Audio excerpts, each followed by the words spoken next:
Well, for more on the Winter Games, Wang Dong joins us now from Beijing. He is the anchor of CGTN Sports Scene. Good morning to you. Morning, Gerald. Hi there. So we are coming to the end of the Winter Olympics, but Wang Dong, I have to ask you, what for you has been some of the highlights for Team China thus far? Wow. Do you have a couple of hours? Well, it's a long list. It's going to be. However, I think a lot of things are really striking me. Still, they still are.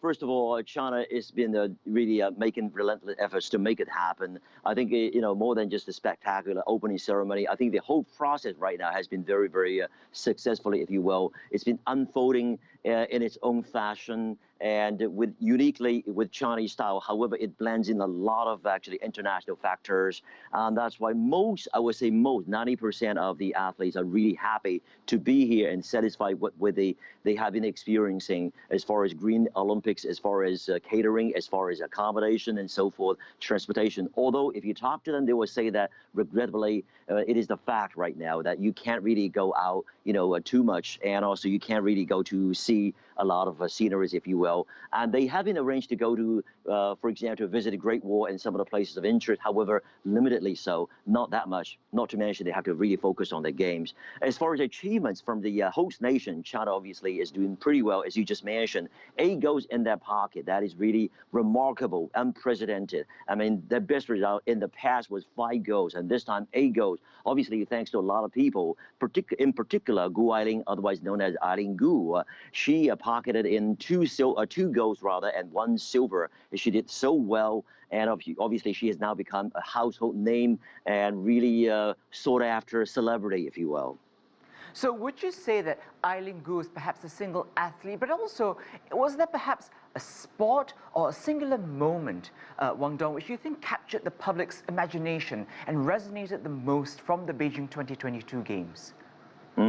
I think, overall, China this time is doing even better, surprisingly, on ice than on rather snow than ice. That was sort of like something which didn't happen in the past. Obviously, on ice, you have one Chinese rising star, Gao Tingyu, who did very well in men's 500 meters in speed skating. Now, that really caught a lot of people's attention because speed skating actually could happen down the line in the northern part of China, in the central part of China, in the southern part of China, if you talk about sustainability of winter sports in the future. And I think with a lot of indoor snow sports facilities being built, I think Gao Tingyu's example right there is really very inspiring. And people would say, hey, here's a man to look up to. And definitely, speed skating is part of winter sports and definitely is part of indoor sports. And we could really have an example there. And we probably can do even better. I mean, this is something we want to say. The legacy should be actually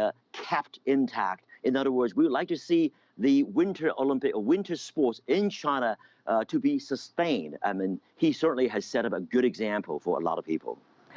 On that point, do you see the enthusiasm for winter sport just growing in China because it has really just progressed by leaps and bounds in the past few years? Totally.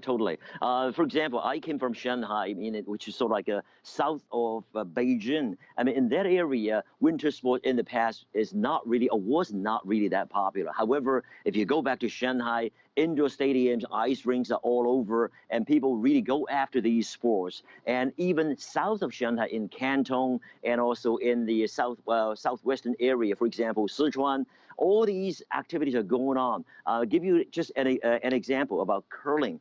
I can tell you that the sport of curling definitely down the line will be so sought after, so actually hot, and China will become a very, very a big country as far as curling is concerned. And also, if you talk about ice hockey, that is something which was not popular in Sichuan at all in the central part of China. Now, because of the presence of the sport, because of the Olympics, everything. And I think this has given China, the rest of the country, in addition to the northern part of China, a strong boost and strong push as far as snow sports. Yeah, curling seems to be one of the sports that everyone keeps talking about. So, Wang Dong, we said, just 2 more days of competition left, and then Sunday night, the closing ceremony. After that spectacularly opening ceremony, what can we look forward to on Sunday? According to Zhang Yimou, the chief director of the opening ceremony, he is saying that we would like to make sure the theme of the closing ceremony is going to be based on athletes. After all, athletes are athletes. Let athletes be athletes. They are the leading roles. They should be out in control of the whole theme, of the whole closing ceremony. This is the occasion on which we are celebrating their fighting spirits, their tenacity. So they should be there to be highly presented, if you will. So that's why this streamlined, definitely it's going to be streamlined closing ceremony will be focusing on athletes, although the joyful moments can be expected for that conclusion. Gerald. That is Wang Dong, anchor of CGTN Sports Scene. Thank you so much for your wonderful update. Thank you.